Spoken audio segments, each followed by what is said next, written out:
Hey, I just thought I'd do because it's a bank holiday tomorrow, so I don't need to go to sleep as early. So I just thought, I just finished reading my comics. What I got this Saturday, so I thought might as well just do a quick review of them. There's not many, only a handful. So first one is the Oddly Pedestrian Life of Christopher Chaos, number 3, and this is from an idea by James Tannion, and it's written by Um, Tate Bramble and art by Isaac Goodhart. The art in this has really solidified into something special. I'm just trying to find a good page to show. It's really quite a special comic. Go. But yeah, the first one I thought it's okay. Second one got a bit more interesting, and they've just nailed it with this one.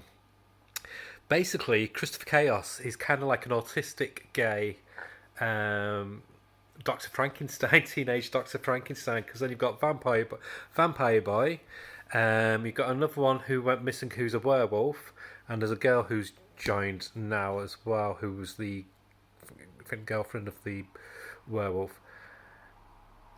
And it's like a strange blend of classic horror tropes, horror characters, like Universal Monster type characters, mixed with a bit of Buffy, mixed with a bit of Madman, mixed with a bit of Hellboy, and it's just got this really cool vibe to it. First issue, I thought it's okay. Then second issue, then you felt, yeah, I'm reading something special here. And yeah, I do recommend checking it out. So I think they're quite easy, still easy to get hold of. And there's some really nice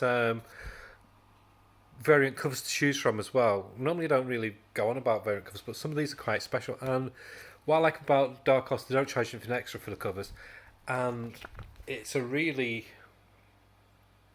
um, high quality book. The covers are quite they're bendy, but they're really thick covers, and you get 32 story pages, so it's about 40 odd pages inside. And there's 32 story pages, no adverts interrupting the story, so it flows really well. And it's only $4.99. If you think about it, Marvel are now charging $5.99 for a 40-page story, 40-page comic, where you'll only get about 22, 24, 26 pages of story. So yeah, Dark Horse are giving you really good value for money here. The cover is a front and back as well. So as a package itself, I'd give the packaging of it 10 out of 10. It's a really attractive comic. It feels really good to read. It's just a really high quality. You don't worry about it getting creased or damaged because it's really sturdy as well.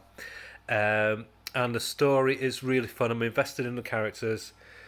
Initially, I had no idea where this comic was going, but now it's also got a bit of a vibe of like a Doctor Who kind of weird sci-fi flavour to it as well. And it's just fun. It's just a really refreshing story, really nice, clean artwork, um, and I hope it gets a good, hope it gets good word of mouth, and hope it gets a good uh, buzz going for, just through people reading it, and commenting on it.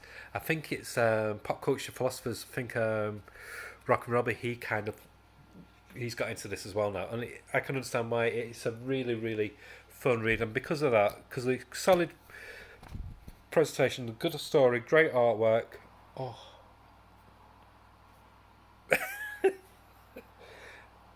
hold on. Sorry about that. Yeah, because the whole package is, I'd give it a 9 out of 10. It's a really pleasant surprise, and another pleasant surprise. These are comics what I was going to get from a normal online supplier, but because of the brain fog I've been having from Shingles, I forgot a lot of the stuff what I normally order. So I picked these up from a local comic shop, and it's been quite fun actually getting two different orders this week. If you get what I mean, because I've got my normal online one, and then I picked these up locally.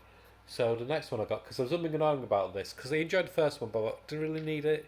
But then I saw it in the shop, and I thought, yeah, I mean, this cover's really nice anyway. This is Harley Quinn Black, White and Redder, number 2. Again, $4.99. Good cardstock cover. Really sturdy. And again, it's got a nice presentation. Marvel, I hope you're listening. This is how you do comics. Price it fairly. And again, there's 30 story pages in this. But there's also like covers for each story, individual story. So in total, you get about 33, 34 pages of great art and story. There's 3 stories in total. Like I said, each is 10 pages each. And then you've got like the chapter headings like this one.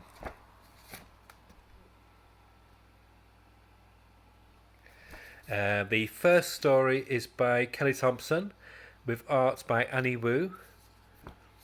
Nice art style. And Satana is the special guest star.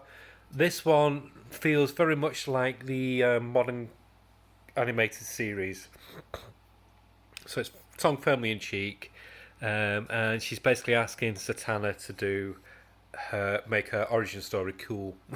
So she goes through all these different origin stories. It is a fun read. It's really enjoyable. I mean, I like Kelly Thompson anyway. So that story I'd give about 7 out of 10. And then the next story, this is the chapter heading for that one, is called Great Expectations, and it's story and art by Brandt and Stein. Again, really nice, clear art.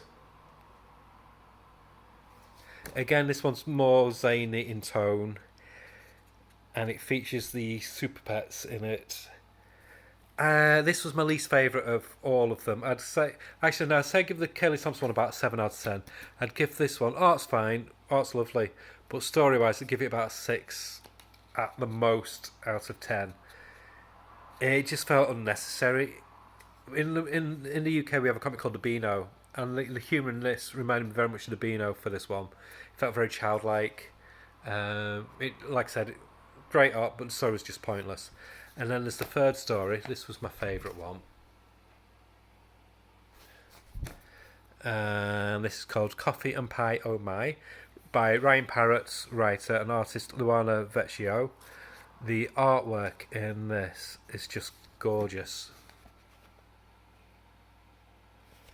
And it's basically just featuring James Gordon and Harley. He's basically arrested Harley in this restaurant, and they're just having this conversation, and it's got a really satisfying twist at the end, and it's just nice. It answers a lot of maybe questions that not really thought about, but it deals with a lot of continuity about the Joker and Harley's relationship with the Joker and how that impacts what Jim Gordon thinks of Harley, how she's allegedly trying to set herself straight.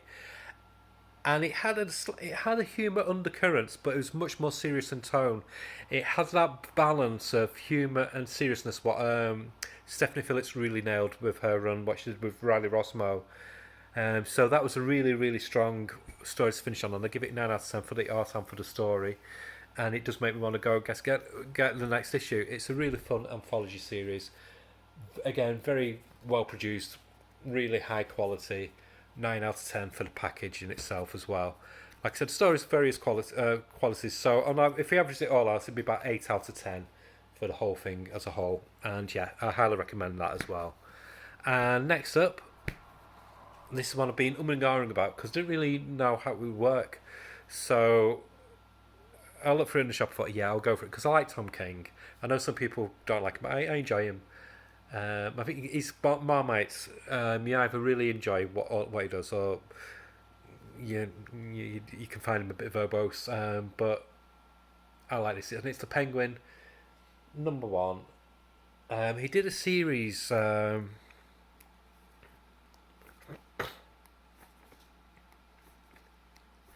with me. He did a series. And I'm not going to find it now. He did a series. Let me just see. Yeah, Killing Time. Earlier on in the year, or was it last year? Another Batman-centric series, which was okay, but it introduced a character who's come in here, and she's basically like even more psychotic than Amanda Waller. It's Agent Nura Espinosa, which is this character here, and she's tasked with employing the Penguin, who's undercover in Metropolis. He's trying to create a new life for himself in Metropolis, and she's basically trying to rein him back in, bring him back to Gotham, to work for her and work for the government. And it's I loved it. I really really enjoyed it. The art is by Raphael Delator, and it's Tom King writer.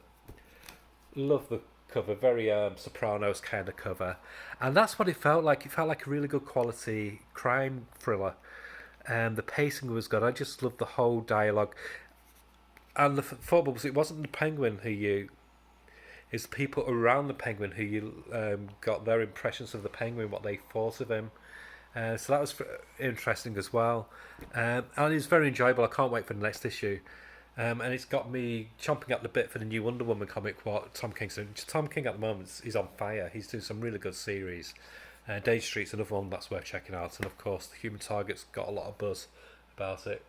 But this, 9 out of 10, really, really pleasantly surprised by it.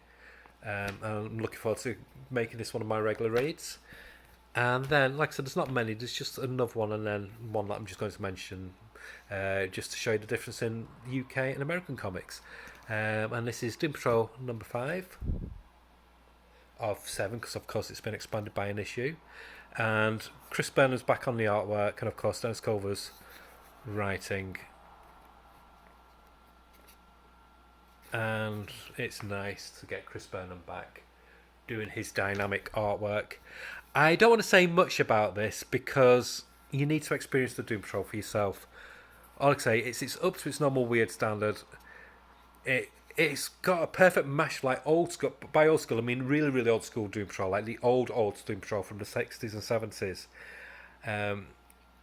with the more modern, 30 years ago, Grant Morrison stuff and the Gerard Way stuff. And what I will say is that Niles Calder's back, not just Jane taking on the persona of the leader, but Niles Calder's back as well. Just great, just fun. Again, 8.5 out of 10.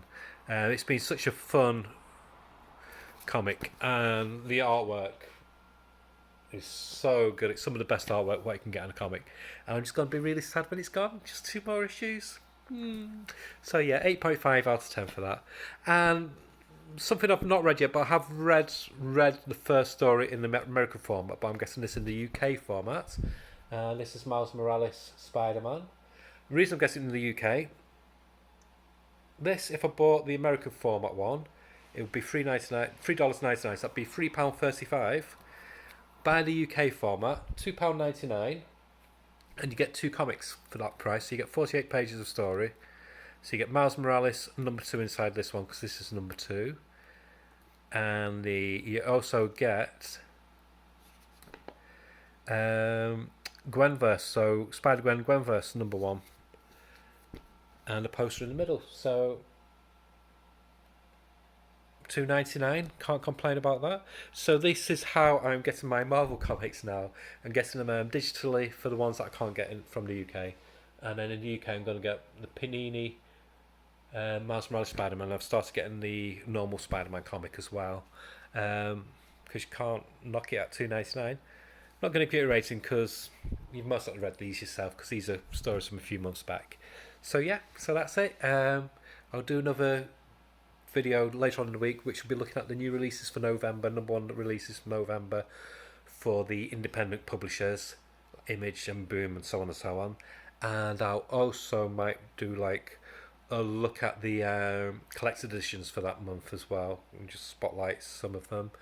And after that, I'll be looking at the manga that I think would be best to recommend to somebody who's not used to reading manga. Somebody who's an adult, anyway. Okay, so that's it. I'm going to go to bed now. Bye.